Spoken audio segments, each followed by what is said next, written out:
22 जुलाई 1947 को संसद में गया था ब्रिटेन में। जब वो मोहर लग गया कि भारत आजाद हो जाएगा, तो 22 जुलाई 1947 को ही भारत के तिरंगा को क्या कर दिया गया, अप्रूवल दे दिया गया। भारतीय तिरंगा को हमारी संविधान सभा ने सबसे पहले ही दे दिया गया। यहाँ पे कब मिल गया भैया, 22 जुलाई 1947 को हमारे तिरंगा को क्या मिल गया भैया, अनुमति मिल गई थी।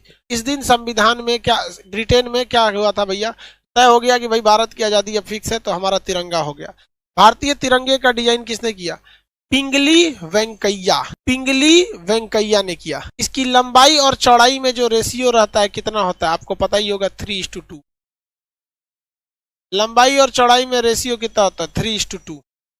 इसके बीच में अशोक चक्र है, एक नेवी ब्लू का कलर का क्या है, चक्र है, जिसमें कितनी तीलियां हैं, 24 तीलियां हैं। ये 24 तीलियां किसको दर्शाती हैं, ये 24 तीलियां हमें दर्शाती हैं कि हमें राष्ट्र निर्माण के लिए 24 घंटे अथक रूप से चलते रहना है। 24 घंटे हमारी देश का विकास होना चाहिए।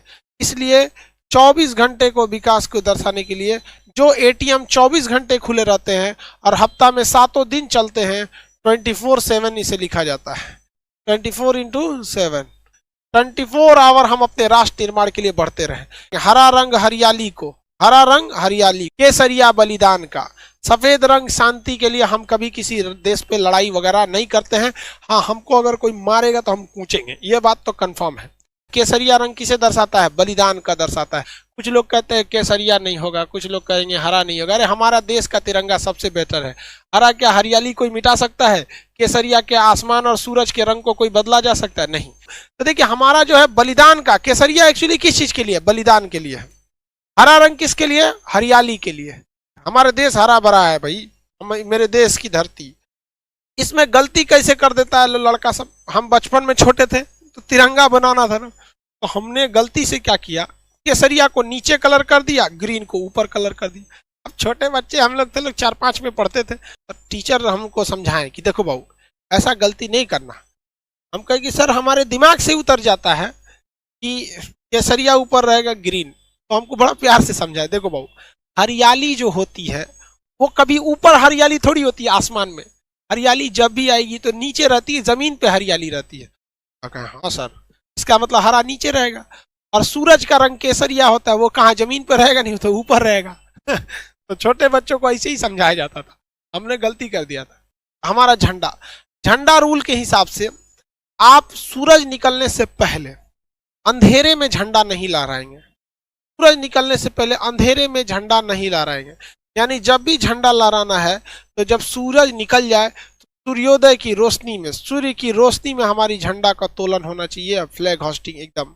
और जब सूरज ढलने लगे तो हमारी झंडा का अपमान न हो, अंधेरे में हमारी झंडा को कोई देख न सके, हमारे वीरों के बलिदान को, हमारी मिट्टी की हरियाली को जब कोई देख न सके, तो हम लोग को झंडा क्या कर लिया जाता है, सूर्यास्त के बाद उतार लेना चाहिए। झंडा में नियम है कि जब भी कोई व्यक्ति झंडा में लेके आगे चलेगा आंदोलन वगैरह में, तो दाहिनी हाथ उसका ऊपर रहना चाहिए और बायां हाथ उसका नीचे रहना चाहिए। इस तरह से वो फ्लैग मार्च को लेकर चलेगा। यहाँ पे झंडा को इस तरह से, ये नहीं कि दाहिना हाथ कहाँ रहना चाहिए, ऊपर रहना चाहिए, राइट हैंड इस तरह से लेके वो मार्च करके चलेगा। अब जैसे मान के चलिए कि अगर सैनिक हैं, अगर हमारे देश के सैनिक हैं, तो सैनिक को परेड वगैरह लंबी दूर तक नहीं रहना। अब मान के चले किसी को आंदोलन करके लेके जाना है झंडा, तो उसे क्या करना है, अपनी गाड़ी पर झंडा सबसे ऊंचा रहना चाहिए। अगर आप किसी धार्मिक झंडे को इस झंडे के साथ लगाना चाहते हैं या भारत में रहकर किसी अन्य देश का झंडा लगाना चाहते हैं, तो कोई भी झंडा भारत के झंडा से ऊपर नहीं हो सकता। जैसे मान के चलिए किसी को अपना केसरिया झंडा लगाना है, किसी को हरा, किसी को लाल, किसी को गुलाबी, किसी को कुछ भी, तो वो इस झंडे से नीचे रहना चाहिए। हमेशा हमारे नेशनल फ्लैग का रेस्पेक्ट बना रहना चाहिए। हमारे झंडे से ऊपर किसी का झंडा नहीं रहना चाहिए, किसी को कोई दिक्कत नहीं। देश के अंदर अब पता चला अमेरिका में गए हैं, कहेंगे कि हमारे झंडा ऊपर रहेगा, तो भाई अमेरिका के लोग का देश वो अमेरिका है और वो अपना झंडा ऊपर रखेंगे, तो ये तो बेवकूफ़ी हो जाएगी ना भाई। आपका नियम अपने देश में लगता है। अब एक चीज और ध्यान दीजिएगा, मान के चलिए रूस के राष्ट्रपति व्लादिमीर पुतिन भारत में आए, तो व्लादिमीर पुतिन जब भारत आते हैं तो बताइए उनके सामने उनका झंडा नीचे रखेंगे, हमारा झंडा ऊपर हो जाएगा, तो भाई उनको भी तो खराब लगेगा। हर व्यक्ति को तो अपना देश प्यारा होता है। तो जब कई सारे झंडे एक साथ लगे हों तो भारत का झंडा उस झंडे के दाहिने साइड रहना चाहिए। किस कहाँ रहना चाहिए, दाहिने साइड। मान के चलिए रूस अभी हमारा मित्र है, तो हमारा अपने मित्र को तो हम भी निराश नहीं ना करेंगे। नेशनल भाई सबके लिए इक्वलिटी की बात है। तो जब कभी भी आप अपने देश में किसी दूसरे के झंडे को बराबरी रखते हैं, जैसे कोई भी देश, अब पाकिस्तान वालों की बात नहीं कर, भारत वाले, रूस वगैरह की बात, तो हमें क्या करना है, उसको राइट साइड में रखना है। अपने झंडे को कहाँ रखना है, राइट साइड में। अगर कोई आंदोलन या जैसे किसान आंदोलन चल रहा है, तो किसी को अगर उसमें तिरंगा लेके जाना है और अगर दाहिनी हाथ से उठा के ऐसे थक गया है, बेचारा कितना दूर ले जाएगा, सैनिक तो है नहीं, आम आदमी सैनिक की तो नहीं रहता है, तो उसे अपने दाहिने कंधे पे क्या करना है, झंडे को ऐसे रखना है, दाहिने कंधे पे झंडे को रख के लेके चलना है। और याद रखना चाहिए कि जो व्यक्ति दाहिने कंधे पे झंडा को रखा है वो आंदोलन में सबसे आगे रहना चाहिए। आंदोलन में क्या रहना चाहिए, सबसे आगे रहना चाहिए।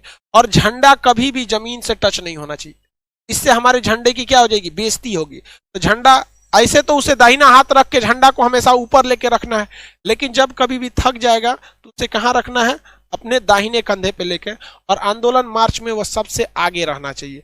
ये नहीं तो इस तरह से बहुत ज्यादा झंडे का अपमान एकदम सरासर गलत है। अरे भाई जो देश प्रेम नहीं कर सका उसको खुद को सुसाइड करके मर जाना चाहिए। क्योंकि यार एक जानवर को भी अपने खूंटा से बहुत प्रेम होता है, जहां उसे बांधा जाता है ना उसे वो बहुत प्रेम करता है, वहां उसे गंदा नहीं करता है। और कैसे लोग हमारे देश को लोग उल्टा सीधा बोल देते हैं। हम अपने झंडे का देखिए, एक जाने अनजाने में कभी हो गया, जैसे कभी हम 26 जनवरी को आप देखेंगे सड़क पे कभी कोई तिरंगा गिर गया है, तो कोई जानबूझ के नहीं फेंका होगा, जाने अनजाने में उसे गिर गया होगा, तो आप कम से कम उसे उठा लीजिए। जो अपने देश का सम्मान नहीं कर सकता है उसे नरक में भी जगह नहीं देना चाहिए, उसके लिए नरक से एक अलग नरक बनाना चाहिए, तो उसको मरक बनाए, उसको राष्ट्र चीज हमेशा आगे रहना चाहिए। लेकिन कभी कभी हमारे देश पे बहुत बुरा संकट आ जाता है, तो जब कभी भी देश पर बुरा संकट आता है तो झंडा को उल्टा लहरा दिया जाता है। भाई हमारे देश का झंडा सबसे अच्छा रहना चाहिए, तिरंगा बातें अलग है भाई, हमारे देश के झंडा की सबसे बेहतरीन। पहली बार भारतीय झंडे को विदेश में किसने लहराया था, किसी ने कोई बता सकते हैं? जर्मनी के शहर स्टुटगार्ट में लहराया गया था 1907 में। किसने लहराया था बताइए? अंतर्राष्ट्रीय सम्मेलन में हमारा तिरंगा सबसे पहले किसने लहराया था? मैडम भीखाजी कामा। एक सैल्यूट उस वीर महिला के लिए, भारतीय स्वतंत्रता की जननी कहा जाता है मैडम भीखाजी कामा को। तिरंगा झंडा लहरा दिया था 1907 में, जब हम गुलाम थे तब लोगों ने देखा कि भाई ये किसका झंडा है, तब पता चला कि भैया ये देश भारत का ये क्या है, झंडा है। अब देखिए झंडा के साथ दो कंडीशन, ये जो झंडा ऐसे सीधा है, अगर हम इसे ऐसे कर देंगे झंडा को, तो टेबल कुर्सी पे जब झंडा रहता है तो दो झंडे ऐसे रह जाए तो कोई दिक्कत नहीं है, दो झंडे अगर तिरछा हो जाए तो कोई प्रॉब्लम नहीं है। जैसे ये देखिए, अभी कोई दिक्कत नहीं, अभी कोई दिक्कत नहीं है, अभी कोई दिक्कत नहीं। लेकिन अगर हमारे राष्ट्रीय स्मारक जैसे सुप्रीम कोर्ट, राष्ट्रपति भवन, इस सब पे अगर जो झंडा सीधा लगता है वहां का झंडा तिरछा नहीं होना चाहिए। जैसे राष्ट्रपति भवन का झंडा है, अगर इस झंडे को इस तरह से झुका दिया गया तो समझ जाइएगा कि देश का बहुत बड़ा क्षति हुआ। राष्ट्रीय शोक अगर होता है, दुख दर्शाया जाता है कि ऐसा दुख जो पूरे देश को लगा है, तो उसमें राष्ट्रीय झंडा झुकना चाहिए। जैसे हमारे एपीजे अब्दुल कलाम का जब निधन हुआ था तो हमारा झंडा झुक गया था। हमारे पूर्व प्रधानमंत्री अटल बिहारी वाजपेयी जी का जब निधन हुआ था तो हमारा झंडे को क्या किया गया था, झुका दिया गया था। तो जब देश को एक अभूतपूर्व एक बहुत बड़ी क्षति हो जाती है, कोई बहुत बड़ा देशभक्त या बहुत बड़े व्यक्ति की जब निधन हो जाती है, तो राष्ट्रीय शोक मनाने के लिए, ये दिखाने के लिए कि हमारा पूरा देश आज शोक में डूबा हुआ है, हम अपने झंडे को क्या करते हैं, झुका देते हैं। अब एक होता है उल्टा झंडा। उल्टा झंडा का मतलब ऐसे नहीं होता है कि लकड़ियां ऊपर कर देंगे, ये उल्टा झंडा नहीं है। उल्टा झंडा का सेंस क्या होता है कि केसरिया कहाँ हो जाएगा, नीचे, केसरिया कहाँ हो जाएगा नीचे, और ग्रीन वाला कहाँ हो जाएगा, ऊपर।